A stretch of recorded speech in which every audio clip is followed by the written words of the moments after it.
మోసే సన్నాసులు మనకు కనబడతా ఉన్నారు తెలంగాణలో ఇవాళ.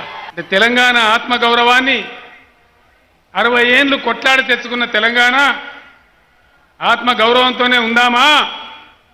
మళ్ళీ ఢిల్లీ వచ్చే ఏజెంట్లకు, దొంగలకు, గజ దొంగలకు సర్దిగట్టి గులాంలు అయిదామా? చెప్పులు మోయడానికి, చెప్పులు జరపడానికి తేడాలు మూర్ఖులు, వేస్టిగాళ్ళు. అవమానపరచుడు మాత్రం కాదు. అమిత్ షా గారు నాకు గురువు లాంటి వాడు, నాకు తండ్రి లాంటి వాడు. నాకు చాలా మంది కూడా. ఏం చేస్తాం మరి? మోడీ గారు ఇట్లా వంగి దండలు పెడుతుంది కదా, ఇట్లా వంగి దండలు పెడుతుంది కదా. ఏమే ఈ నెత్తురు వారించమని చెప్పేటువంటి పిశాచులు, ప్రజల మధ్య ద్వేషం లేపేవాళ్ళు ఎక్కడికక్కడనే దయచేసి ఏ గ్రామానికి ఆ గ్రామంలో, ఏ జిల్లాకు ఆ జిల్లాలో చైతన్యవంతులమై తగిన బుద్ధి చెప్పాలి. ఈ దొంగల బారిన పడితే చాలా ప్రమాదం వస్తుంది. నేను చెప్పే మాటలలో సత్యం ఉన్నది.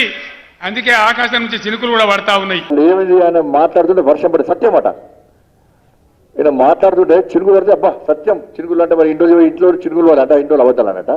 ప్రకృతి కూడా చెప్పింది, ముఖ్యమంత్రి ఎన్ని అబద్ధాలు అవుతుందో నీ వాడు చెప్పింది. ఆయన మాట ద్వారానే వర్షం పడితే సత్యం చెప్తుందట. అబ్బో నువ్వు సత్యం చెప్తావు. హాయ్ ఫ్రెండ్స్, మా టుడే టుమారో యూట్యూబ్ ఛానల్ చూస్తున్నందుకు చాలా థ్యాంక్స్. మరిన్ని లేటెస్ట్ వీడియోస్ కోసం వెంటనే సబ్స్క్రైబ్ చేయండి. అలాగే ఈ బెల్ ని కూడా రింగ్ చేసేయండి.